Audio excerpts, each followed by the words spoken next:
Scott for Scots here. Do you hear that? Bring the mic in close. That's not how the grass should sound. There's weeds everywhere in this lawn. It's time to take action with Scott's Turf Builder Triple Action. It gets 3 jobs done at once. Kills weeds, prevents crabgrass, and feeds your lawn so it keeps growing strong. Ah, much better. Get a bag of Scott's Triple Action today. It's guaranteed, or your money back. Feed your lawn. Feed it. Reese's Peanut Butter Cups are the greatest, but let me play devil's advocate here. Let's see. So, no, that's a good thing. That's definitely not a problem. Reese's, you did it. You stumped this charming devil. The Purple Mafia, with your host, Paladino Joey. Well, we'll see. The doctors would disagree, but what do they know? So let's just say that you'll pay me because it's in your interest to pay me.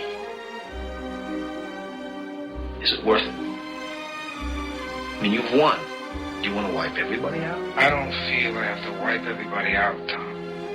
Just my enemy. That's all. My father taught me many things. He taught me, keep your friends close, but your enemies closer. These are wonderful things that we've achieved, and there's no limit to where we can go from here.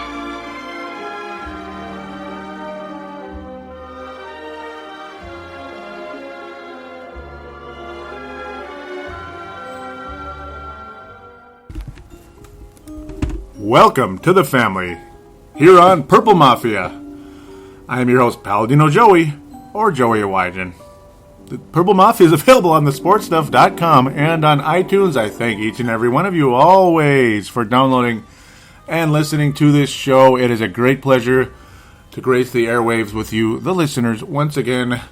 Well, the Viking fan base picked up a little bit again last week. It was nice after a very dark day with the New England Patriots and all that good stuff, and the Adrian dark cloud over the organization. The numbers basically for the show were cut in half, if not less. In fact, I'd even drop it down to a third.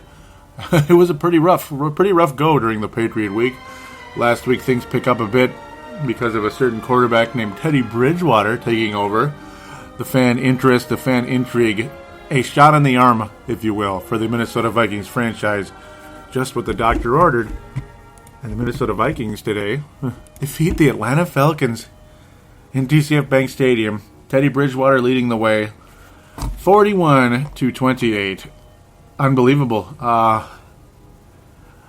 And Teddy Bridgewater hasn't even thrown his first career touchdown pass yet, folks. Yet he's the first Minnesota Vikings rookie ever to throw 300 yards in his first ever game, or first ever start. Holy crap, Batman! That's pretty doggone amazing, isn't it, folks? Pretty doggone amazing. It's crazy when you think of, well, how rich the history is for this team in general. I mean, it's not like, okay, sure, it's not like it's, like the San Francisco 49ers history or anything, like Joe Montana, Steve Young, Kaepernick, Jeff Garcia. Okay, those names are all right. Kaepernick's good, but you get the idea. It's not like you have Brett Favre and Dan Marino and all them on the same team as rookies all throughout their career for the Minnesota Vikings. But at the same time, I mean, still, you're talking 50-plus years. A guy, passes a number in his first, it's just crazy. It's very encouraging at the end of the day. At the end of the day, the encouragement level for this Minnesota Vikings franchise and fan base is very, very, very high. Very high. Unfortunately, we have an injury to Teddy Bridgewater. Had a lot of us scared. I mean, the last time you saw a guy go down with what looked like an ankle injury and going on a cart, he had several breaks in his foot. That was, of course, Matt Castle, the previous Minnesota Vikings quarterback. It seems like 5 minutes ago he was the quarterback of the Vikings. Now he's out for the season, put on IR, along with Brandon Fusco, the offensive lineman. So obviously Bridgewater is a little bit more to deal with when it comes to pass rush per se, and we saw a bit of that today from the Atlanta Falcons. A little bit scary at times, but the good news is it appears that Brandon what am I talking about? That Teddy Bridgewater, Brandon Fusco, that Teddy Bridgewater is going to be A-OK. That's the good news. Thank God in heaven for that. What a fun game. And this is going to be a pretty emotional show, of course, in a positive way. There are notes. That's the good part. So this isn't going to be like a big mess and all over the place. So that's the point. Yet at the same time, it's going to be more of a flow type of show. Like I have those sometimes after a very emotional game like this one. A very history in the making type of game for the Vikings franchise, or so we'd like to believe, with our new quarterback. The game started the way it ended in a lot of ways, with a chant of Teddy, Teddy, Teddy. Or dare I say, Teddy, Teddy, Teddy. Very cool to hear the fan base be as excited as they are. You already have purple teddy bears with the number 5 saying Bridgewater, that like little Beanie Baby type figures. You have Sebastian Balls on national television. Yes, Sebastian Balls. Yeah, I don't think he believed me at first. I Facebooked him because he was at the game, of course. He was hanging over the railing a bit, holding the sign saying, "In Teddy we trust," and it was Sebastian Balls. I had a big smile on my face when I saw that and had to message him right away. I'm sure, he wasn't able to respond right away, I'm sure, because he's in the moment there, and you can only look at your phone so much in a loud, emotional place like TCF Bank was on this great day in Viking history.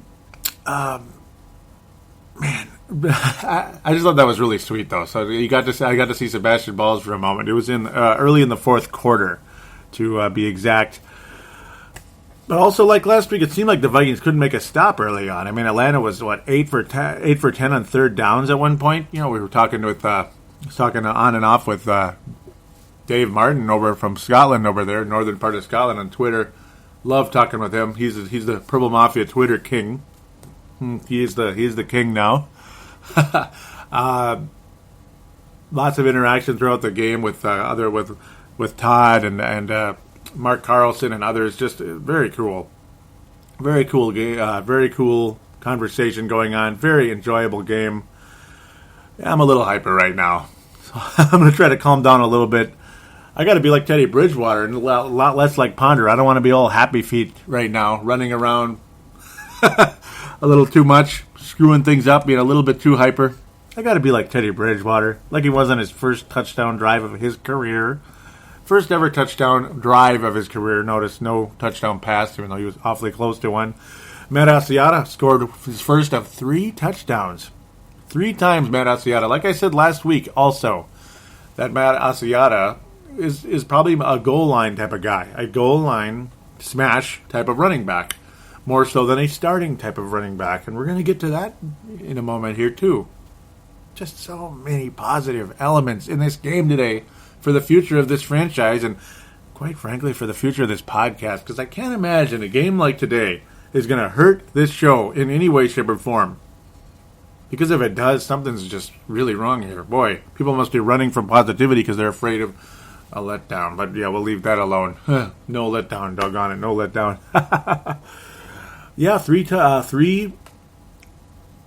touchdowns for Matt Asiata on the goal line. Pretty crazy. Very cool. He wound up with over 70 yards in the game. 78 to be exact. 78. But the point to get to on this one is Teddy Bridgewater. Looked like he'd been in the NFL for about 10 years when they got that touchdown. Just kind of trotted up the field. Wasn't jumping up and down going crazy. Didn't want to take the game ball away from Matt Asiata or anything. No, none of that stuff. None of that. And you love to see emotion, but at the same time, you like to see a player that acts like he's been there before. When he really hadn't been there before, really. I mean, he'd kind of been there before. I guess last week does count a little bit, but Teddy Bridgewater acting like he's been there before. And when you watch him, you actually believe it, too. You actually believe it. Just an amazing sight. The confidence, the calmness of this young quarterback. Exactly what the doctor ordered for this franchise. And like I always said in so many previous shows, for years, this is the 7th season now. Purple Mafia has covered the Minnesota Vikings. 7th season, folks. How many times did I say the Vikings, when it comes to a quarterback in the draft, the Vikings need to get lucky. They need to get lucky. Did the Packers get lucky? Yeah.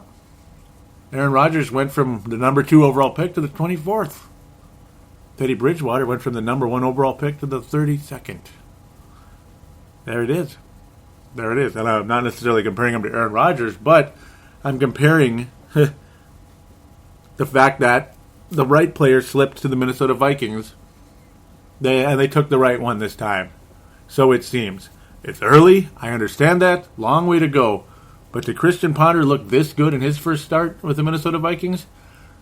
Not particularly. He looked decent against the Green Bay Packers. But it was like almost immediately after that, you could tell the guy was going to have his tough times in this league. Teddy Bridgewater had some tough times in this game. There was a stretch in that third quarter. It's like, I don't think the Vikings are going to win this game because Atlanta was scoring, and Teddy Bridgewater's passes weren't so accurate. He was overthrowing Jarius Wright. He was underthrowing Cordero Patterson. At times, there was a pass that was literally a gimme interception by an Atlanta defender. It was quite scary, to be quite honest. I mean, I was like, uh-oh. We got problems here, guys. We got problems here in Mini 20. But Teddy Bridgewater really held strong. And he started to kind of go back into the mode again. Like everything's going to be all right. The next thing you know, the Vikings were ahead again. The leadership, the poise, the confidence from this young man rubs off on his teammates. And that's how this team is going to succeed. Long term, short term, and present term. Present term, yeah, there you go. But this was an overall coming out party for the Minnesota Vikings. I remember last week I was like, wow, this is kind of cool when you see Bridgewater at quarterback, McKinnon at running back, and of course Cordero Patterson at wide receiver, which is the least of the surprises with Cordero. Except they're not giving him the damn ball, but you get the idea. It's like, oh, there you go. Maybe that's the future trio, the whole quarterback, running back, receiver bit. Yeah. Yeah, I mean, because Jerrick McKinnon goes out there. He goes from basically nothing to a guy that looks like he's going to have a huge future in this league as well. We see the explosiveness now from Jerrick McKinnon. He doesn't look overmatched and not ready for this league. Still, I think he could improve his receiving just a little bit, just a little touch. That would be nice. Would be very nice.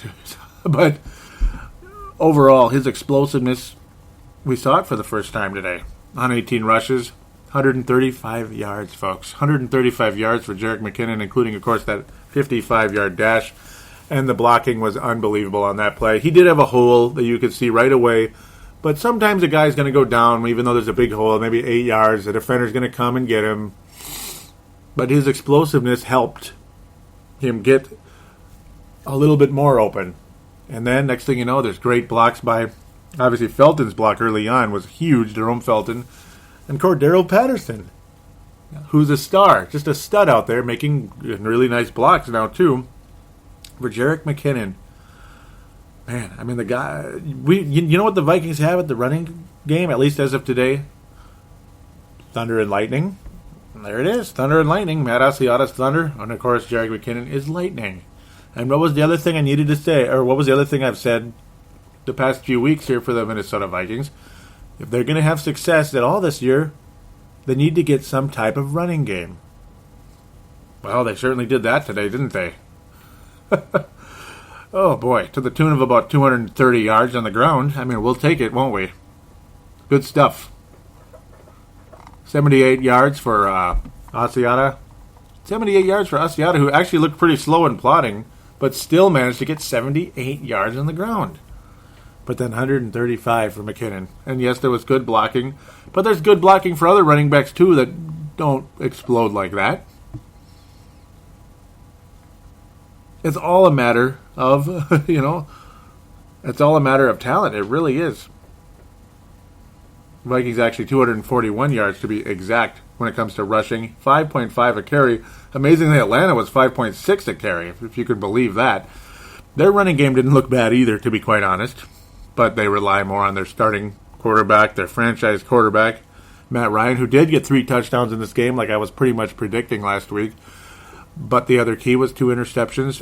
The very last play, pretty much by Atlanta, was an interception. So that was, I'm not really counting that as any type of important play in the game. It's just a last-second heave type of thing. I mean, it's just unfortunately hurts his stats, makes it look worse than it is. That's how it goes.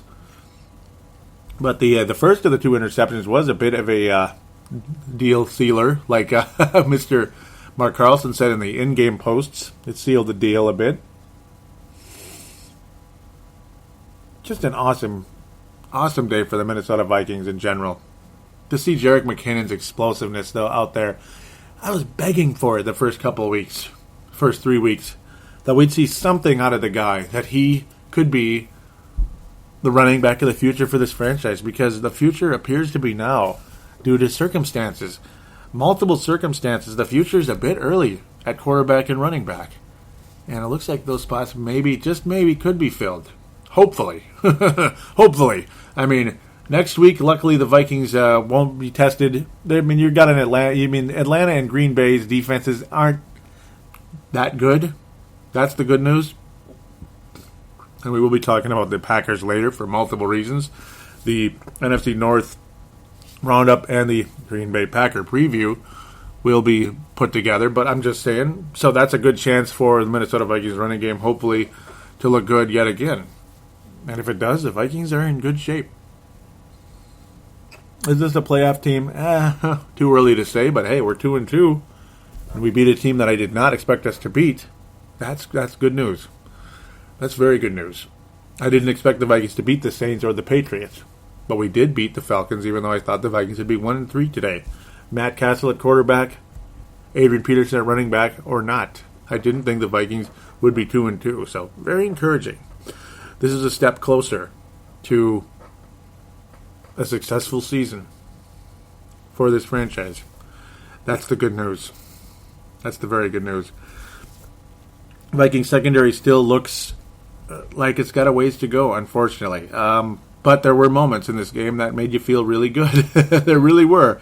Seeing Xavier Rhodes knock down a pass, that was really, really important. In fact, he had 4 pass deflections in this game. Unbelievable. But that 4th one was like huge. Like that would have been a big gain for Atlanta and a first down. But luckily, Xavier Rhodes was able to knock it away. I mean, that was Julio Jones he was guarding. I mean, Julio Jones, you think? That could have been a huge problem. Luckily, no penalty was thrown in there. It was just a great play, and Julio Jones was pissed off, frustrated. Xavier Rhodes, there's another guy, another coming out party. He's looking good. Gerald Hodges is looking like a starting linebacker right now. I mean, how can you not like Gerald Hodges? Awesome. Gerald Hodges looks flat awesome. Anthony Barr, continuing to look like an elite linebacker of the future. Elite, maybe not a superstar or anything, but he's got a chance to be that. And he took over the reins for Chad Greenway, who's now out, unfortunately. He was wearing the green dot on his helmet for representing Chad Greenway. He's kind of like the captain of the defense, or at least the linebackers right now. And he records his 2nd sack and had 5 tackles today. 2nd on the team. Huge day for him. Huge. Tied for 2nd with a few guys here, but you get the idea. Just an overall nice game. I mean, Josh Robinson looked good today. He was beat a couple times, and it happens, but even he deflected a few passes. Made some nice stops along the way. Josh Robinson making big stops. How cool is that? Josh Robinson? Mike Zimmer obviously putting a stamp on this Viking defense more and more. You're seeing better play out of guys like Josh Robinson, even though he gets beat sometimes. Blanton didn't really look bad today, as far as I'm concerned. Maybe I'm missing something, but from what I saw, my personal opinion, Robert Blanton looked all right. Jefferson Griffin was really strong along the way. Linval Joseph, elite, an elite run-stopping defensive tackle.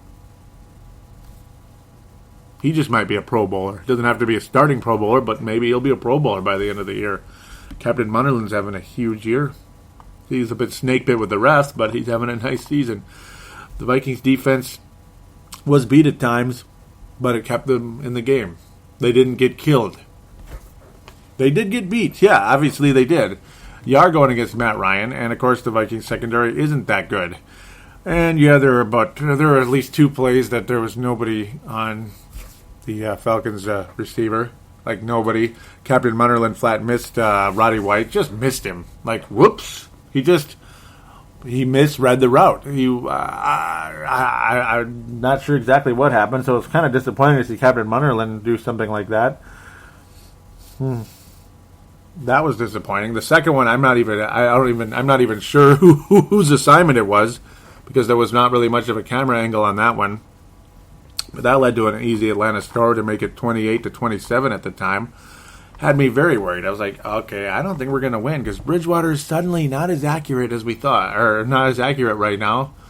But he doesn't look phased. He still's got that look in his eye, like, be okay, no problem. He still had that look in his eye. And luckily, Bridgewater would keep the Vikings moving forward, despite the fact he got hurt. Led the Vikings to a field goal, or actually a touchdown. That saved the day, thank God. Ultimately would be the game-winning play. Made it 35-28. Helped the Vikings not only get the touchdown, but the 2-point conversion. But then the limping began, and here came the cart, and damn it. But that's a guy who's clutch, man. A guy who's clutch. Very cool. So it was kind of like a touchdown pass when he threw the 2-point conversion at a very important point in the game. That pass was to Rhett Ellison. Of course, early in the about 1/3 in the fourth, about 10 minutes into the fourth, 35-28, really made us feel better. And then it was Christian Ponder the rest of the way, and it was all about the Vikings running backs at that point. Ponder didn't throw a single pass. Isn't that funny? But everybody's scared. Oh my God, Christian Ponder. Oh my God, Christian Ponder. But the Vikings running backs got them 2 field goals. A 55-yarder from Blair Walsh, which in a lot of ways was the dagger. Gave the Vikings a 10-point lead with about 3.5 minutes left. And then the 33-yarder, which was the absolute positive game-over kick. Much easier in that case. I'm not sure what Viking fans must have been thinking with Ponder, and they're like, oh my God. But in a way, in a sick way, you just knew he would find his way on the field somehow, somewhere. Someday, some way. So funny. Oh, man. Sebastian Ball is actually messaging me live here saying, what play was it after? I can't remember. I can't remember. I think it might have been right around that late. Yeah, I think it was that late. Right, like a little bit before the 35-28. I think it was around then, because it was early in the fourth. It was during that drive, which ultimately had the Vikings leading 35-28 and was the winning drive of the football game. So Sebastian Ball is passing on his clutch ability to Teddy Bridgewater there. So there you go. Sebastian. The guy who says, in Teddy we trust, and in Zimmer we trust as well. So there you go. Sebastian passing on that positive energy to the Minnesota Vikings there. Gotta like that. Just kind of interesting how that kind of happened right about the same time. Very, very cool game. There's not much more to say without rehashing it too much. Obviously, a couple of blown plays, which made me think Alan Williams was still the defensive coordinator of the Vikings. Oh, shudder, right? Just like Dave Martin was saying on Twitter again, like, don't remind me. Yeah, there were Alan Williams type plays where guys were literally standing on their own, catching touchdown passes from Matt Ryan. So ultimately, we'll move off the Vikings for the moment and onto the Atlanta Falcons briefly. They still look like a decent team. I still think they are a playoff team. I think, but then again, at the same time, it's gonna be a tougher road to get to the postseason than some of us may have thought. Obviously, they're talented, and they had that huge season just 2 years ago. Huge season. Most people would tell you they probably. Well, not most, but a lot of people would tell you they probably should have made it to the Super Bowl against Baltimore. That would have been an interesting matchup. But last year, obviously, there were so many injuries and just everything went down the tubes. Matt Ryan, obviously, was in a contract year when they went to the conference finals. Convenient how that goes. And they're not a good road team, man. That's the good news. We took advantage of it. all that positive energy, and despite the fact that it's a rookie quarterback starting his first game, the Vikings took advantage of the possibility that this Atlanta team was not gonna get it done today in Minnesota. I mean, ultimately, it was the offense for the Vikings, I think, that in a lot of ways won this game. The defense kept Atlanta in check. I mean, they didn't get 56 points or anything. They got 28. So that's the good news. I mean, I actually had Atlanta only scoring 27 and Minnesota getting 20. I thought it was going to be a little bit of a struggle, incomplete passes, and just, we got to punt. But Bridgewater, this guy was ready to go. And that's the key. Bridgewater was ready to go, as was the running game. He had weapons to keep the defense honest. Like, oh, yeah, well, when we keep handing the ball off and these guys keep getting... these guys keep getting yards on the ground, we can't just focus on the pass. This isn't a dead running game. It's a potentially decent running game now. So it helped Teddy Bridgewater. I could kind of close with this. If this running game continues to play well, the Vikings are in really good shape. Because the running game was completely non-existent against New England and New Orleans, and the Vikings lost the game. Not only because of that, but it sure handcuffed this offense in so many ways when you have zero running game. The quarterback is the most important position on the field. It was the most important position on the field in the 1970s, in the 1980s, and the 1990s, and 2000, blah, blah, blah. You get the idea. I'm going too far with that. But back then, obviously, the running back, a lot of people saw the running back as even as unbelievably important. Unbelievably important. Establish the run.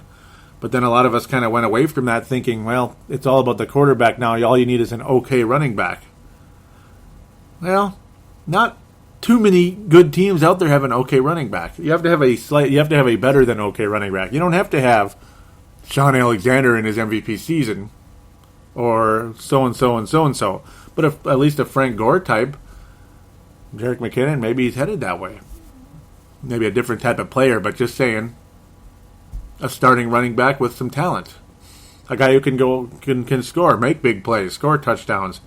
We may have that. And then a nice goal line, like a third down type of running back or a goal line type of running back to smash that thing in there. A power guy, which Matt Asiata is becoming now.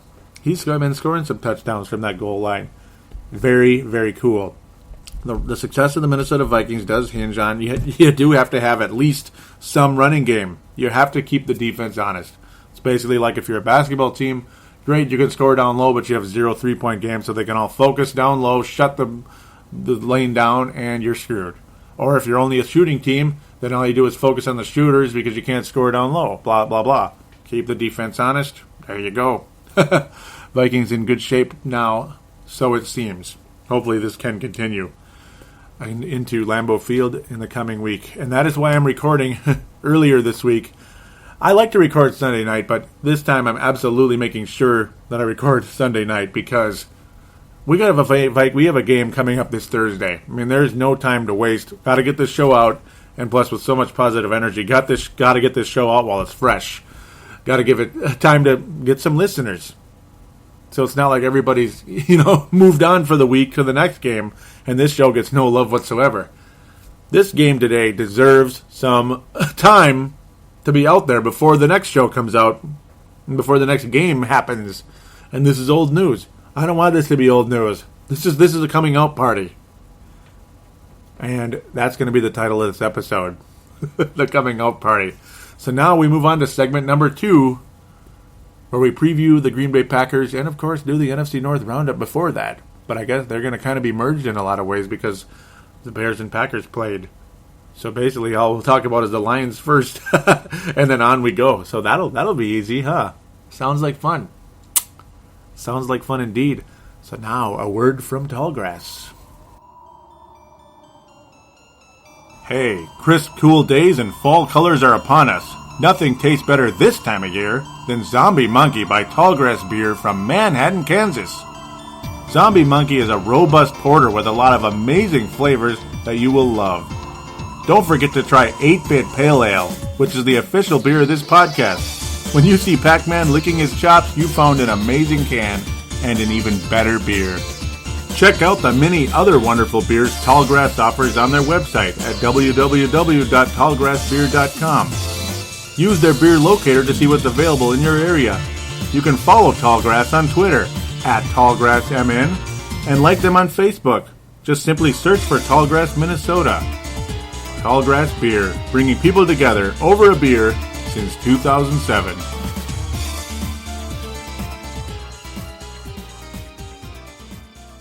Too busy to sit in front of a computer? Simply download Purple Mafia on iTunes for Apple devices. For Android, download the Double Twist app, and for Windows and BlackBerry phones, simply find us in the store. And now, back to Palladino Joey. And we are back here on Purple Mafia, NFC North Roundup, and, well, Packer preview in this case. Dare I use the same name as the show in town? But the, next week's preview game, we'll say. There's only going to be 2 games to talk about because, first of all, we'll start off with the division leaders. The first place Detroit Lions, who are now 3-1 after defeating the now 1-3 New York Jets, who actually are probably the best 1-3 team in football right now. In fact, I'll probably I may end up correcting myself in about 5 minutes here. Who knows? 24-17, Detroit beat the New York Jets. Not the most exciting game you ever saw, but if you're a Detroit Lions fan, not the worst game you ever saw. Well, Matthew Stafford managed to throw 3 touchdown passes this time around. Or actually 2, and he ran for 1. Okay. But, when Matthew Stafford is on, the Detroit Lions are in good shape. When Matthew Stafford's off, they struggle. Even though sometimes they still win in spite of him. But the Lions look really good under Jim Caldwell so far. Stafford almost 71% passing, 24 of 34, just under 300 yards, 2 touchdowns, and no interceptions this time around.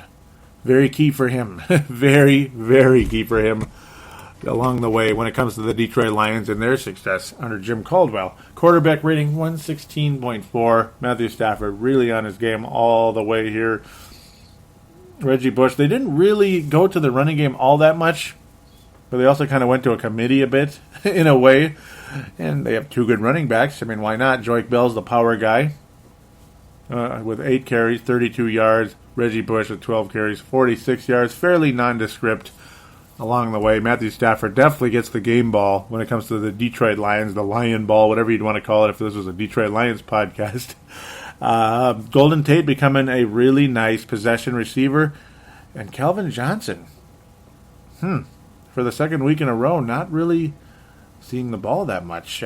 2 catches, targeted twice, 2 catches, 12 yards. I can't imagine he liked that. I'm sure he's happy they won the game. I'm sure he is. But 12 yards and 2 catches for Calvin Johnson? Golden Tate was targeted 10 times and 8 catches, 116 yards. Golden Tate really becoming a valuable piece for the Detroit Lions like I was thinking he would be. Man, I can't believe it. They're 3-1. They got off to a good start last year, too, but this time around, it just feels better. It doesn't feel like something that's going to explode or implode, per se, like under Jim Schwartz. They got the right Jim leading the way, we'll say, over in Detroit. They sacked Geno Smith twice, one from Nick Fairley and the other from James... I'm sorry.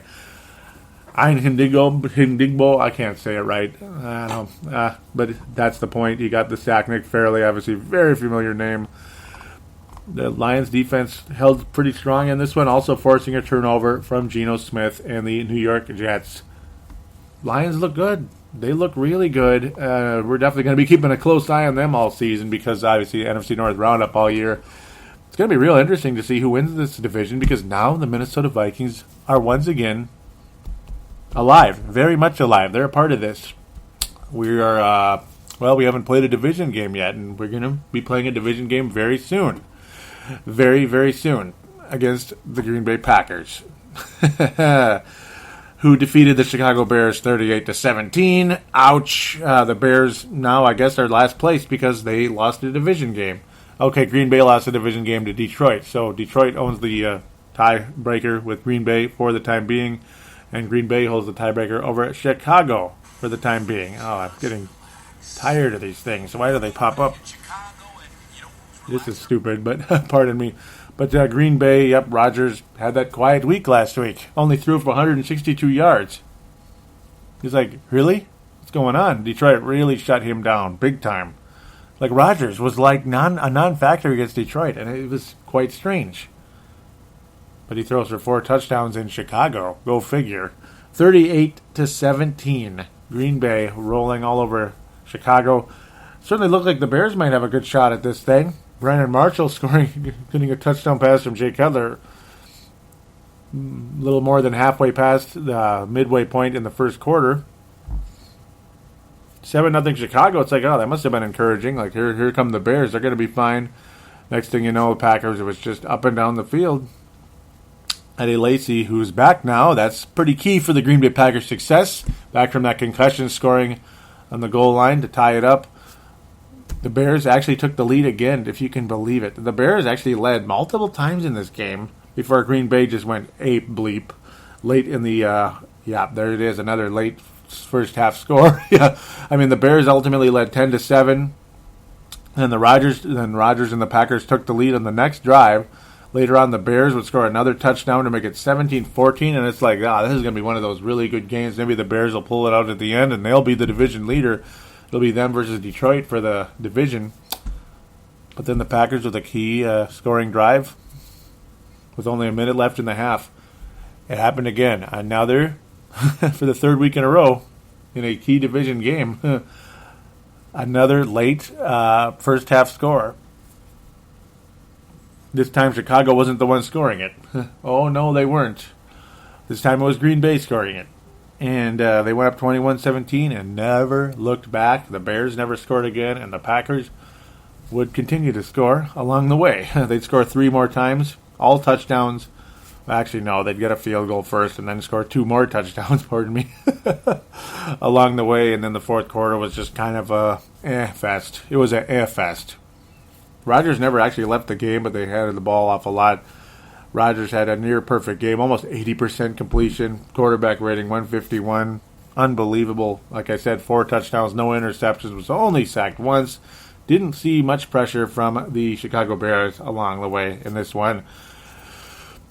Jimmy Clausen getting a tiny bit of action for the Bears along the way. Cutler throwing 2 interceptions. That was pretty crucial. It hurt the Bears. It certainly didn't help them. Anytime they'd look like they have something going, Cutler would throw an interception or just the Bears wouldn't get anywhere. Matt Forte looked good early on, but ultimately the Bears had to try to catch up after that, and things just weren't meant to be for the Bears. Green Bay and Chicago, I don't know what to make of these teams. What the hell? I mean, I remember the Bears lost to Cincinnati early in the year, and it was like, what's going on with Chicago? Then they beat San Francisco, and they crushed the Jets. They make a huge comeback against San Francisco on the road. Unbelievable. The Packers barely beat the Jets, get their butts kicked by Detroit, get beat by... it's just along the way. Not know what the hell to think of the Packers, ultimately, or the Bears. I mean, the Packers just nonstop, up and down. The Bears and the Packers and the Vikings and other teams... all over the place. Yep, the Packers slaughtered by Seattle. That was the other one. Yep, of course. And it's like I knew that, but it was blanking on me. Beat by Detroit, slaughtered by Seattle, barely beat the Jets, and then slaughter Chicago. I mean, I don't know. This is a stock that's all over the place. With the Vikings secondary being what it is, well, they looked okay against Matt Ryan, but it was a home game for the Vikings, and the Falcons, for some strange reason, aren't really good on the road. This is a home game for the Green Bay Packers, unfortunately. Their losses were on the road as well. The Packers have won their games at home. They've had a kind of a tough go so far, have the Packers, when it comes to their scheduling. I mean, they've had a lot of, 3 road games so far. So go figure there. Detroit winning in New York, that's actually a pretty nice win, even though Chicago just did it last week. This is going to be a tough one for the Vikings. Let's just say they win this game Thursday night on national television. There's going to be a lot of excited people watching this team. Let's just say my numbers are going to go off the charts, and so is everybody else's. I don't know why this keeps popping up, and I deeply apologize for that. This is a stock that it's just crazy. Cutler's another guy who One week he looks great, the next week he looks like crap. The Packers seem to always own the Bears, and yes, there was a stat thrown out recently that Cutler's 1 for 9 against Green Bay with, was it 19 interceptions? 19 interceptions in 10 games against the Packers. Oh my God! Yeah, that's pretty bad. It's pretty bad. Yeah, that doesn't look good for Mr. Jay Cutler, does it? Really? That's a pretty bad statistic. That does not help the Chicago Bears history. That's like I said last week too, and obviously like Aaron Rodgers said, I've got 5 letters for you. What am I talking about? RELAX. Excuse me, I'm like gonna be hauled away here. RELAX. Relax. And look what he did. He lived up to his statement. And like I was saying, also that's the Packers for you. Last week, they start out crappy, but they always seem to come creeping back. The Bears start out good, and they always seem to kind of slowly, waste away as the year increases. So this is an indicator that the Bears are, well, they go from a front run from the front runner in the division to a team that's going to be in trouble now because they lost their home game to Green Bay. Do you think the Bears are going to go into Green Bay and beat them? I don't know, man. Looks like it's Green Bay, Detroit, Minnesota. Whatever. Anybody can win this division right now, the way it appears. The Vikings go into Green Bay and win. Boy, we might be the front runners next week because we would be 1-0 in the division, and it all depends on how Detroit does.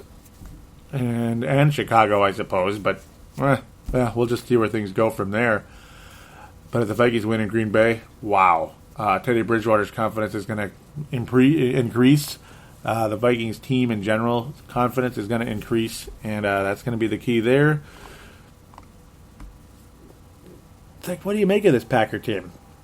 They certainly give up. A lot of running yards today. That's good news for Jerrick McKinnon and possibly Matt Asiata. They gave up a lot of running yards. I do fear Eddie Lacy, though. He hurt the Vikings last year, and Aaron Rodgers has torched the Vikings historically. The Vikings secondary still got some holes in it, and Matt Ryan exploited it. Luckily, though, Mike Zimmer's overall defense very, very physical and very on the ball, with a couple of exceptions this week. Those 2 wide open plays that were just scary. So it's all about if you can pressure Aaron Rodgers. That's the hope the Vikings have to win this game. The Vikings have to win this game going into Lambeau Thursday night. The Vikings have had basically no success in these Thursday night games the last X amount of years. It's been a long, long time since the Vikings have won a Thursday night game, or really any night game, to be quite honest. And that's kind of scary. So that's another thing the Vikings hopefully can shake this week. And if they do, again, we're talking bombs away. This Viking team could go anywhere at that point. If they win in Chicago, anything could happen this season. They might go on even like a small little playoff run at that point. You never know. Like I'm seeing flashing on the screen the words turning point. It could be a turning point for the Minnesota Vikings if they beat the Green Bay Packers, a lot like in '98 when it was a huge turning point beating the Packers on Monday night when Randy Moss had his coming out party. Will Teddy Bridgewater not only throw his first touchdown pass, but maybe his first 3?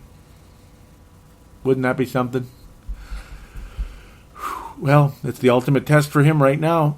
If the Vikings are going to be serious this year, this is the game. This is the kind of game you win. This is the moment for a guy like a Teddy Bridgewater who lives and breathes this sport, and you can tell he does. A guy like Jerrick McKinnon could become a star going against this team. You never know.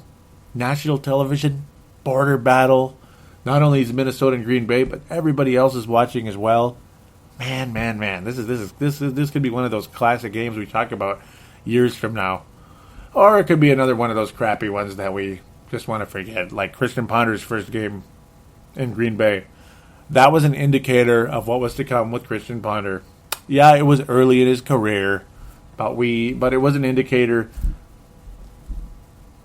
that he's not a winner. He's not serious. We'll see what happens. And even if the Vikings get throttled by Green Bay, I'm sure Bridgewater's going to look hella better than Christian Ponder did in his first Lambeau visit. I think he will look better. Oh boy. And some of my new friends on Facebook out there, well, which I will mention shortly when we get to the standard direction segment, it's going to be like, man, quit picking the Vikings to lose. Quit picking the Vikings to lose. But I don't know. Can I pick the Vikings to win in Green Bay? That's the thing. Does it come off as gutsy or does it come off as a homer? Because I'd much rather come off as gutsy than a homer. Or does it have to be both? Oh, boy. And Teddy Bridgewater's ankle's going to be hurting a little bit, I think. High ankle sprain, that's not fun. And luckily, though, he doesn't necessarily rely on his feet where other guys do. That's the good part about Teddy Bridgewater. He wants to be a passing quarterback, and that has been the tell on him for pretty much forever. He's capable of being mobile, and we saw it multiple times today. But at the same time, he's more than capable of being a very good passer, using his brain. We shall see where things go here. As of right now, I don't want to do this. I really don't. And I know I can just hear you guys rolling your eyes and swearing at me right now. But history has to change for me to break the Vikings to win in Green Bay on Thursday night. It has to change. It has to. And if it does, awesome. Hallelujah. The Vikings did beat Atlanta when they didn't think they would. The confidence level is so high right now with this team, I gotta think. But they better not be overconfident. Not against this passing game. And they have a nice running game, too.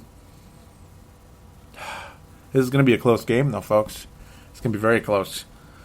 The winner of this game is going to make strides this season. Because Green Bay continue to move forward onto a division championship and a possible playoff run. Some people see them going all the way to the Super Bowl, maybe.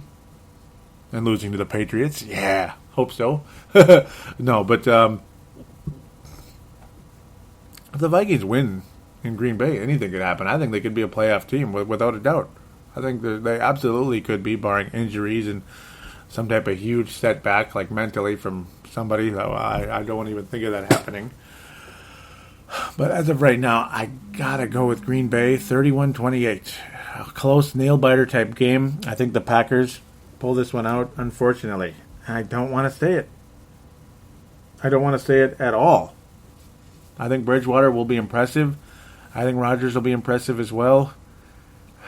I think the Packers edge the Vikings by so much. But I've got that door open to the possibility that the Vikings edge Green Bay by so much. Is it just trying to go gray area? No, I'm not going gray area. I'm picking Green Bay to win the game by a narrow margin, but that does keep the door open to the very strong possibility that the Vikings could win this game by carrying the momentum of the Atlanta game into Green Bay and hopefully exploiting a secondary that isn't that good but does force turnovers. That's the scary part. Hopefully Teddy Bridgewater doesn't throw a turnover in this game. He almost did a couple times against Atlanta. So, I mean, they're going to happen once in a while. No matter how well he protects the ball, there's the possibility that you're going to get a turnover out of Teddy Bridgewater. It could happen at any point, any time. Even Drew Brees throws interceptions, as his face is flashing on the screen right now, getting their butts kicked in Dallas, interestingly enough.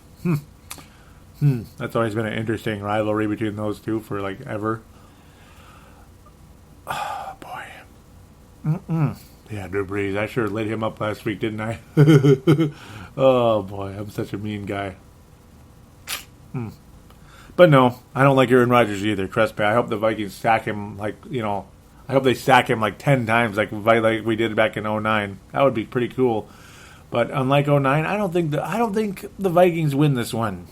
I think the Packers are riding high right now, and the Vikings' success rate in Lambeau Field is really, really poor.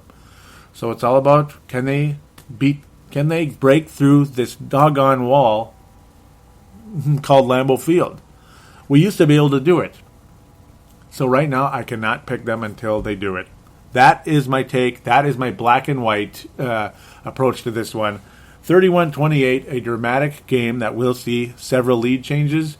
You will see a turnover or two along the way from either Rodgers or Bridgewater, maybe even a fumble. You might even see a kick return touchdown in this one. It's going to be one of those classic games that you remember. Hopefully, it'll be in the Vikings' favor, and we will be remembering this one as the game that got Teddy going, where Teddy became a star, just like Randy Moss way back in the day. Who knows? It could be time for that to happen. But until it does, I got to stick with Green Bay. But the best part will be, regardless, even if the Vikings don't win the game, they will be right at the doorstep of winning it, which will be a building block for the remainder of this season and future seasons when we do head into Lambeau again. And it ain't going to be easy.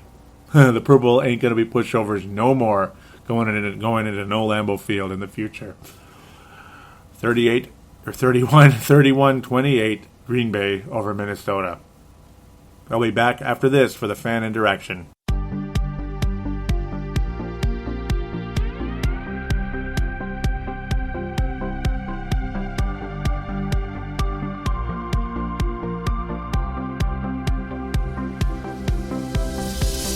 Do you shop on Amazon? Did you know that you can support this podcast just by doing your normal shopping on Amazon? It's really easy to do. Just go to thesportstuff.com and click on one of the many Amazon pictures. Do your normal shopping, and Amazon sees that we referred you, and they give us a percentage. We'd like to thank you in advance for supporting thesportstuff.com, and please use our Amazon link. Now enjoy the rest of the show. We are going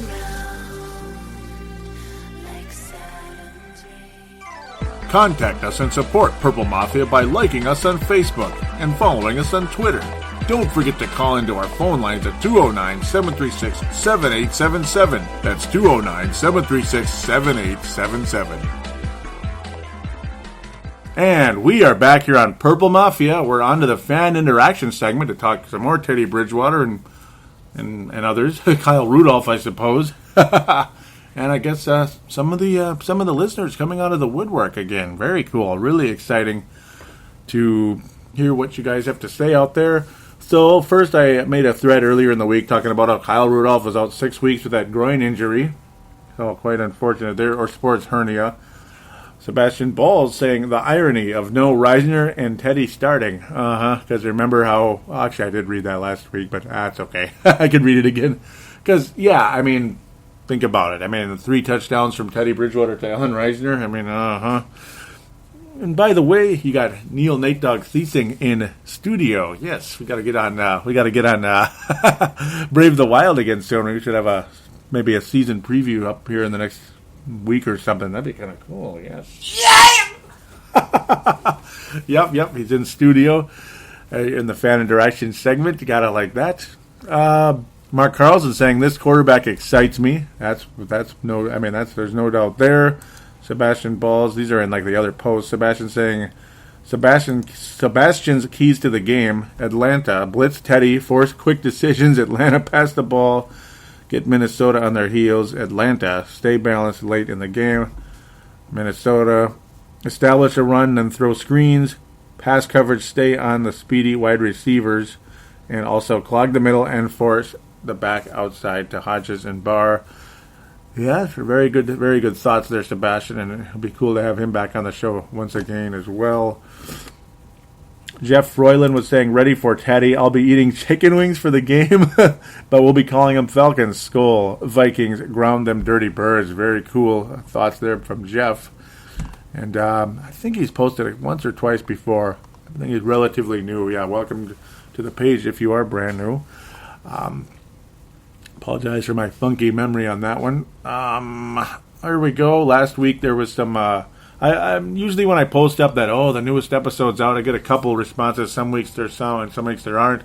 Mark Carlson saying, love the title, downloading now. Thank you, Mr. Paladino. And you're welcome, Mark. And now you get to listen to this one, too. That was, of course, last week's title was Dirty Rotten Scoundrels, which is the New Orleans Saints. You got to like that. Todd Grunlian saying, good morning. Just listen to this. My first episode. Wonderful format and very informative. I've added listening to the show to me weekly to my weekly to-do list. Vikes are desperate. Our Vikings are in desperate need for a win. If we beat Atlanta, it'll be much needed good shot in the arm for the team and the fans. Keep the good info coming. Thank you very much, Todd. And yeah, I mean, it's amazing what happened today, and it's going to be really good for this show, I got to think. And welcome to the show, Todd. Yeah, I mean, I remember week before you were saying how you're unable to listen, but now you are able. So I'm very, very happy to hear that. I mentioned, Castle's now actually on IR. His season is over. It's Teddy time. Ponder's the backup, and McLeod Bethel-Thompson is number 3. So McLeod Bethel-Thompson is back on the practice squad. Sebastian Ball's saying what a lot of the fans said at the beginning of the game and during the game many times. Teddy, Teddy, Teddy. And then had the teddy bear icon there. Yes, little teddy bear, teddy bear. Sebastian Ball's saying it makes up almost for AP and Rudolph, not AVB. Maybe he can lead this team of young kids. Yeah. And maybe. Lots of encouragement going on here. Dave Hickey saying, I hope it goes that way, but the pessimist in me thinks that 5 or 6 wins is the max.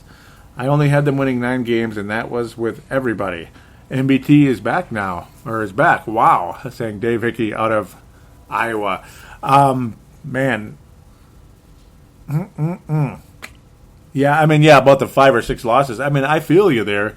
It sure looked we're headed that way until this game. I mean, today's game changes the...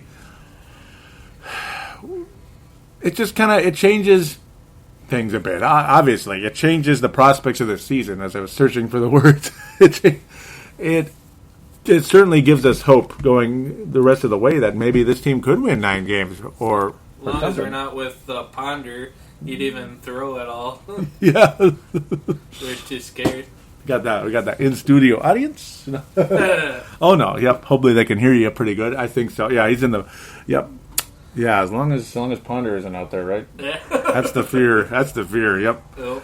Yep. Yes, sir. Got him an in studio audience. Let's see. Yeah, you better not. Oh God. Yeah, because Teddy Bridgewater, by the way, ladies and gentlemen, is going to undergo an MRI. So fingers crossed here. Even though he looks okay, he's undergoing an MRI. So just the X-rays came out negative, but he's going under MRI for some reason. Excuse me. And I did mention how the schedule this week with obviously the Packers and the fact that I work later on Mondays lately. I can't record the show on Mondays lately. I have to do it right away. Yep. So I will not be taking calls this week, and I do apologize.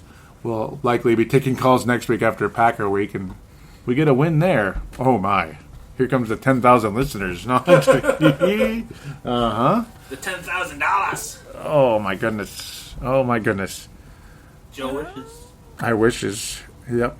Where is Gerald's post? Doggone it! Oh, I wanted to find it in here. For me, the headline of this game was it Walsh? He missed the field goal and didn't come back and kill us. Mm-hmm. Yeah, luckily. And then he made a 55-yarder. Wasn't that something? Yep. So like that. Yeah. It's pretty. That is 55-yarder. Hopefully you guys can hear that. By the way, he's kind of in the distance. Why can't I find Gerald's? I know he posted on here. Doggone it. I think I can get more here. There we go. Okay. I was trying to find his post. So you said they're not giving up season. Here we go. Gerald String, who I mentioned last week, I was saying I wasn't sure if he was a listener or not, and I gave him a bronze star. He really liked that. He says, Joey, love your show. Long-time listener, but new to Facebook. Can't believe you gave me a co-bronze star for my first post. Spend a lot of time on the road, and about went into the ditch when I heard that. Just completely made my day. I haven't missed one of your shows for as long as I can remember, but dude, you gotta quit picking me to lose all the time. Come on, man. And I did it again. I picked the Vikings to lose by 3 points. Yeah, against the Packers. Ouch. What were you thinking? Yeah, that's kind of bad, isn't it? Oh, yeah. He's going to kill me. I think he's going to kill me. See, what else did he say? Oh, yeah, and he said, yeah, we go from the dirty, rotten scoundrels to the dirty, rotten birds. Yep. Matty Ice kind of having one of those seasons already, though. I'm afraid you're right about this weekend. Just hoping Bridgewater plays well no matter what the score. And, yeah, that's what it was looking like it was going to happen. Like he was going to play well, but maybe we were going to lose. And then things took their turn again. Back to the positive. Very happy about that. Our defense kind of stepped up and stuff. Mm-hmm. They were playing pretty good secondary. The defense did step up. And Xavier Rhodes with several pass deflections, including a key one in that fourth quarter on Julio Jones. That was just huge. Very clutch moment for the purple there. This thing is not going anywhere. Don't you just love these old laptops? No, I don't. That's why I was using the iPad before, and I don't have it with me right now, which is just stupid. Fire this guy. Oh, yeah. Yeah, look at me. I'm a little goofy now because I'm excited. I'm excited to do this episode. And how could we not be excited? Heck yeah. Oh, The win's definitely great. it's unbelievable. So now on to the post-game thoughts from those of you out there on Facebook. Matthew Kyle out of Maine. What am I doing? I'm losing my brain here. Out of Maine. Out of Wayne. God. Okay. Teddy played flawless. Usually it's easy for me to focus on negatives, especially on our QBs. He puts in quotation parentheses, but he was tremendous. I hope that ankle injury is minor. Yeah, man, absolutely. And I apologize. Yeah, Matthew Kyle was private messaging me. I was actually eating at the time. I wasn't trying to blow you off, so I do apologize for that. Yeah, but no, I'm glad he posted his same thoughts on here, so now the listeners can hear what he had to say, and it's always great. Brett McCarthy saying, likey, they look awesome.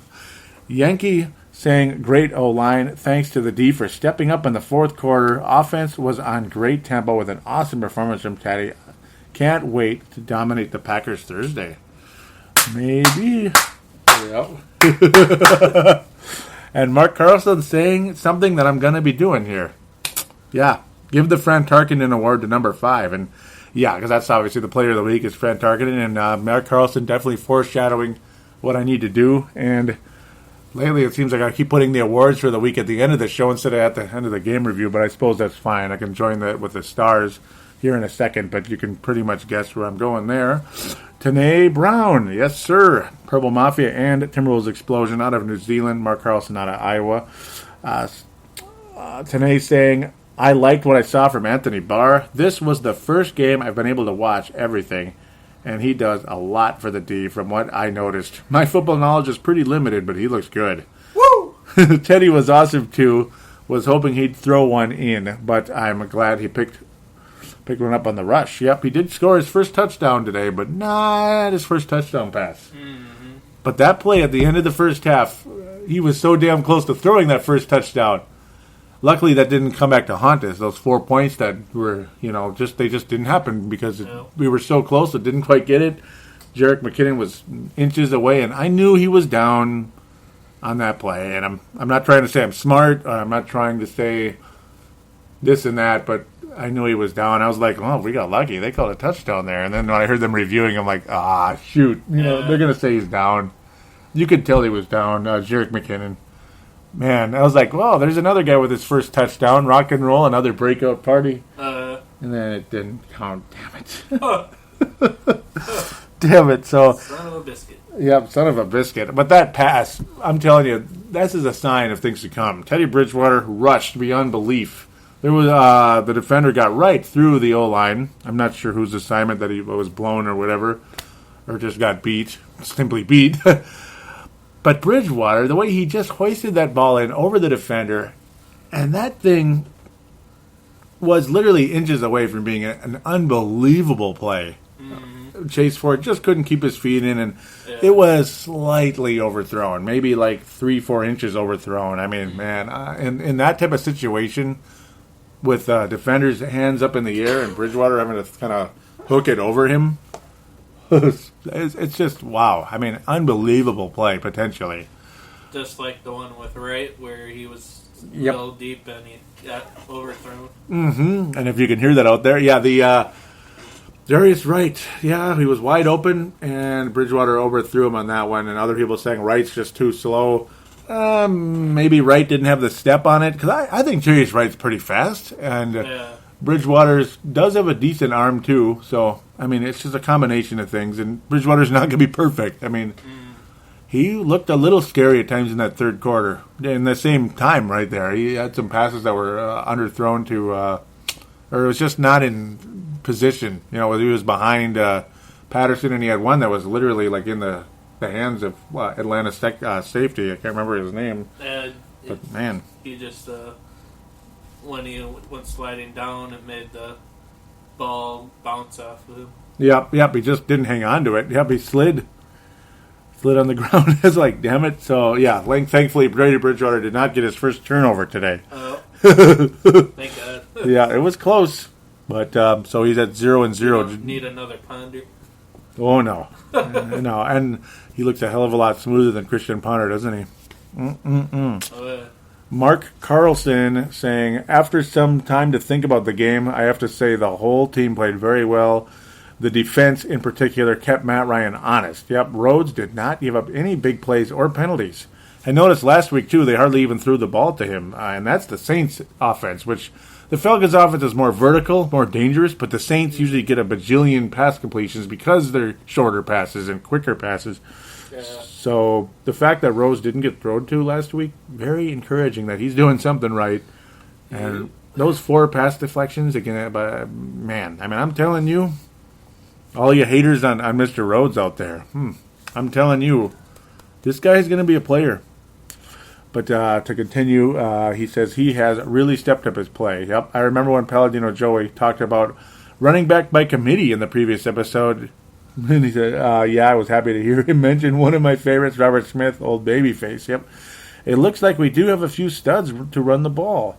Hello, McKinnon. One last point. The fans. Yes, the fans were cheering Teddy, Teddy so loud. I could hear it all the way down here in Iowa. Let's show the Packers. Skol, Mark from Iowa. And that is a star candidate comment there by Mark Carlson. Yep. That's a star candidate. Yep, he's going to be in the stars. Most likely, unless I'm stupid and forget. But no, I'm kidding. No.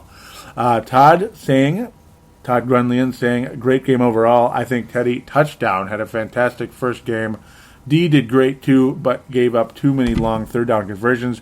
We, fans, and team needed a big win again against a good team. Go Vikings. Gerald String saying, was never a big fan of drafting quarterbacks in the first round, unless an absolute can't miss of a deal. I was very skeptical of Teddy, which I was as well, by the way, Gerald. But admired his maturity and leadership right out of the chute. Very early to tell, but while Johnny Football was screwing off in Vegas, Bridgewater moved to Minneapolis, living out of a hotel to learn the playbook and get down to business. What a class act. Hope he's our guy for a long time. Woo! And I'm telling you, this Teddy Bridgewater, like I keep saying and I keep gushing about time and time again in this episode and even a bit in the last episode, there's something about this kid, that's very different from the modern athlete. That he's got that. He looks like he's got that kind of that Kobe-ish personality, and not the selfishness either. Like he's, the Kobe, like in terms of like he's much more interested in learning the playbook and figuring out how to beat somebody versus where's the party. You know what I'm saying? Where a lot of professional athletes are, where's the party? Including some really good ones like Neil Thiesing would know about, Patrick Kane. Yeah, he seems like he's more interested in partying. Yeah, he's already won 2 cups, but just saying. Kobe Bryant won 5, doggone it. Won 5 NBA championships. So that I like the competitors that are really more serious about winning. Like Except Tom Kane Brady. hasn't won a gold medal yet. No gold medal, nope. What a loser. Yeah, what a loser, right? Oh, that's funny. But no, I mean, too many guys are focused on where's the party. I like players that are focused on how can I beat you. I love that. God, I love that. And so we have players are just jackasses. Yep. Some players are. This is a fun fan interaction. This is a little different right here. I've never done this before. It's kind of fun. If you jump in like this is kind of fun. You know, off in the background, though, hopefully they can hear you okay. This is a pretty decent microphone, though. Pretty decent. We're just having some fun. It's like in-studio audience, as they say on Cheers. Cheers is formed before a live studio audience. No one see? Oh, boy. Now I'm starting to chuckle it up here. Me and Dave Martin back and forth a lot, and obviously not back and forth arguing, just having a fun conversation during the game. Northern Scotland. Out of Northern Scotland. Yeah, I love that. Okay. Yeah, I love the guy. You know, we have a lot of fun conversations. He's got at least 1 or 2 gold stars and silvers and bronzes and stuff. So he's got a little trophy case. Mm-hmm. He's the king of the Twitter now for Purple Mafia. Where was this? That was like last week. What the heck, right? No. Yep. Dave was saying, what makes football so watchable is like a box of chocolates. Yep. How, the way Teddy Bridgewater is playing and such. We're having conversations. Yeah, and I was like, let me get this straight. Tampa loses by 50 last week and barely lose to Pittsburgh. Oh, wait. No, they beat Pittsburgh. Yeah, they won. Yeah, I was thinking they're going to lose, and then Tampa won that game. Amazing. Tampa Bay lost 56-14 last week to this very Falcons team that the Vikings beat in TCF this week. What were you thinking? And then Pittsburgh hammers Carolina in their house. And they lose in Pittsburgh to Tampa Bay. Carolina lost today, too. And Carolina lost again. They're on a little swan dive very, very quickly after a strong start. Kicking the Lions' butt just a couple of weeks ago. Yeah. And the Lions are in first place. They have 1 loss. Wrap your head around that. Like, whoa. I have a headache just thinking about it. I literally have a headache, actually. Just thinking about that.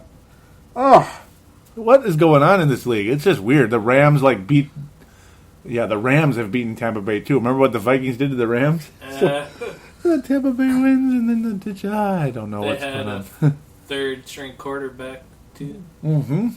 Oh, Tampa? Yeah, Glennon, right? Yep. Or are you thinking about someone else? About the Rams. Oh, the Rams had a third stringer? Yeah, because Sean Hill got hurt during that game. Yeah. And then they have, was it Austin, right? In there. Like, who? Ike Austin? No, I don't know. I'm just kidding. How about them Rams? Well, yeah, and they almost beat Dallas. And then Dallas was beating the New Orleans Saints tonight. What the hell's going on in this league? They were whooping them. How about them Saints, huh? You know, I used to always see Dallas and New Orleans. I used to always see Dallas and New Orleans play together back in the day, and I'm like, God, I love New Orleans, and I hate Dallas. Man, go get them. I actually hate the Saints so much. I was almost cheering for the Cowboys tonight. How weird is that? Well, wrap your head around that one, too. I know we got a penalty when we were facing the Saints, then, because he swung the Drew Brees around. Yeah, yep. He did a flip. Oh, that was the yep. I talked about that a lot last show. The too suplex. Bad he didn't get injured, so we would have had Look at you. Full-blown revenge. Yep. Yeah, because obviously the high-low on Favre. Yep. I was mentioning that high-low on Favre and get a little up-down, I guess. On okay, that didn't sound good, but whatever you call it, suplex. There we go. Would have had a lot of mad people for fantasy. Yeah, no kidding. Because Breeze is supposed to be like a first-round pick. Yeah. That son of a biscuit. So we dance around on Twitter. Now, obviously, you heard in the jingle how to get to the Purple Mafia page and all that good stuff at Purple Mafia Show. So, yeah, I just really thought I'd repeat it. Yep, lots of back and forth between me and Dave Martin. Teddy B's Gloves is also saying he's worried about Teddy Bridgewater thinking that's his game, like running too much. He appears so good at going through his progression. So, obviously, being more of a quarterback than versus, trying to be running all the time. We don't want another Michael Vick, damn it. I mean, nothing personal on Michael Vick here, but no, I don't. Michael Vick's career success, not really that of a great quarterback, just an entertaining quarterback. I think Bridgewater wants more than that. I from what I can tell. Oh, boy, and I was talking about a certain drive. That drive certainly sucked. Here we go. Dave Martin saying Dirty Birds are making Bridgewater look like Montana and Asiata look like Peterson. Is this the worst defense in the NFL? Tampa's was, right? Yeah. Tampa's was with Leslie Frazier and Lovie Smith leading the way, but yeah, that's pretty funny when you think about that. But obviously it's personnel too, but then again, that was the Vikings' excuse last year. Mm-hmm. Sure, most of the same guys look better now, so... and then they get better. I have no idea what's going on. It's no idea. It's a mess. But yeah, we hope Bridgewater isn't just a running quarterback, and I don't think so. I think it'll be okay. I'll say when he scored, it was like wide open. Oh, Bridgewater? Yeah, he had all day to run. Yeah, that was a good play. Yep, and he kind of ran in there too. He made a little contact. That was the only time he didn't slide on a run. Otherwise, most of the time he will slide. I was kind of scared watching him jump in the air for that touchdown. Yeah, I was like, oh no. And then he does hurt his ankle later in the game. That figures, it's like, jeez. Oh boy. Dave Martin saying, oh, here we go. Yeah, Jeff Lubrent also, at Jeff_Lubrent, saying, we have a habit of taking field goals over touchdowns with these damn Dirty Birds, and we did that all week last week with the Saints. No touchdowns at all. Justin in Rochester, Justin Day was saying, you forgot bad angles, and I was saying bad tackling on on that one Atlanta touchdown where they just ran right through us. This guy just ran right through us, their running back. Unbelievable. That was fun. Steven Jackson. This was their backup. This is the other one, the younger one. Like, what the hell? Just ran right through us. Didn't you just love that? That's funny how some like teams, their running back just seems to plow over people, or they just do have a real good run game, and we have the best like running back, Adrian Peterson, and he only gets like 70 yards like in a game, and we have the best running back in the whole entire league, and how the heck do you only get 70? It's like 25 carries or something for like 70. I was talking about our was it our first game? Was it versus the Rams? Yeah. Yep. That was the only game Adrian Peterson played in. Yeah. Yep. That was the only game. It just frustrates you as a... Yeah, you don't get it. Yeah, I don't get it. Yeah, that guy looked pretty good, by the way, Zach Stacy. With the Rams, yeah. Yeah, I did. I mean, without a doubt. And then that running back was, Antoine Smith from... he ran for 48 yards. Just unbelievable. That play was tough to watch. He just went right through the middle and adios, bye-bye. No, it was no tackling and bad angles, yep. Dave Martin wrapping up the fan interaction saying, nice win when that O-line plays. We can do some damage in the run game. 2-2, let's take advantage. Let's take it to the slackers and get a win. The slackers, because I call them the slackers too. Oh, yeah, and Dave at one point said, oh no, it's Ponder time. You were saying it's like last year. Yeah, you got your wish. Drink, please. Yeah, when I was saying those bad miscues on defense, yeah. There were 2 or 3 of them. Yeah, wide open, and obviously that run defense, too, at some points was really dumb looking. I want to throw up some of those. So it's time to pass out some stars and some awards. So Fran Tarkenton Award goes to Teddy Bridgewater, without a doubt. Yes, sir. Teddy Bridgewater does get the Fran Tarkenton Award. He is the new Fran Tarkenton. Yes, I hope so anyway, as long as his ankle's okay. God forbid. The Tavares Jackson Award, the worst player of the week? I don't know. Okay, I guess, no, it's like it almost could have been Blair Walsh with that missed kick, but no, he made a 55-yarder later. Yeah, right now, maybe it's me for picking the Vikings to lose. I'm trying to... Way to go, Joe. It's like I don't want to rip anybody right now. They played so well. Even Khalil looked better. The O-line looked better today. Yeah. There's really nobody to rip necessarily, because a lot of the players that didn't play well on certain plays, they played better later. I guess maybe in a sense, like in a very slight sense, possibly Munnerlyn, because the way he just kind of like, I guess I kind of sort of give it to him, the way he went the wrong way. He just went the wrong way, and Roddy White had like a free pass to a touchdown. He literally just ran in. Roddy White was open in the flat for a gimme touchdown. That was just like, you're welcome. Merry Christmas. So I guess I'll give it to Munnerlyn, even though he actually played pretty good in the game. That play, I guess, earned him the officially the Tavares Jackson Memorial. Yes, isn't that harsh? Isn't that harsh? So now it's time for some stars. Gold star this week, gonna give it to Mark Carlson. Yes, Mark Carlson, Gold Star. Yes, welcome back to the Gold Star Trophy case.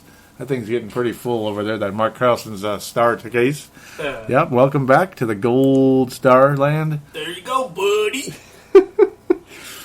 Gerald String, you got a bronze star last week. You're getting a silver this week. I know the awesome stuff you said. Oh, man, really cool.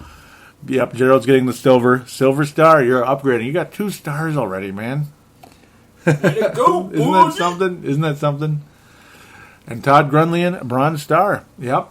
He got a gold star a couple of weeks ago. So, yeah, he gets a bronze. Rock and roll. Congratulations. So, Mark Carlson, here's the Gold Star song for you right here. And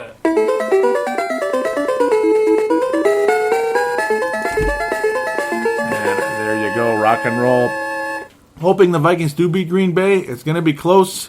I remember I said 31-28, but it could go either way. Who knows? But officially, my black and white prediction, Green Bay wins by 3 in a dramatic game where Bridgewater looks good, but we just don't quite pull it out because Aaron Rodgers and all those guys are too good, and they beat us for the 99,000th time.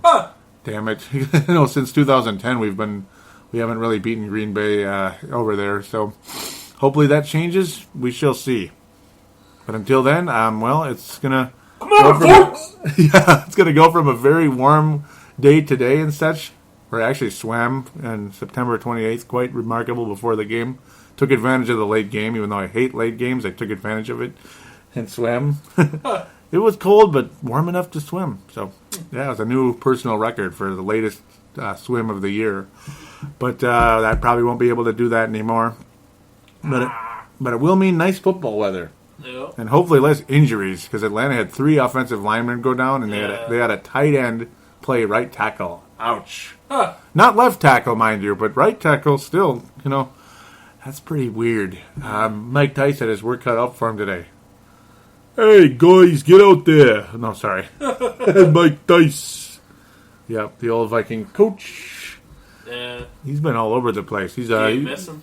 Yeah, I do. I miss his personality, and I don't miss he was kind of a mess a little bit. But by the end of his run, it seemed like he was good, but then that stupid Love Boat thing cost him, really. Yeah.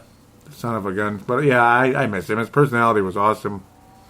I miss him.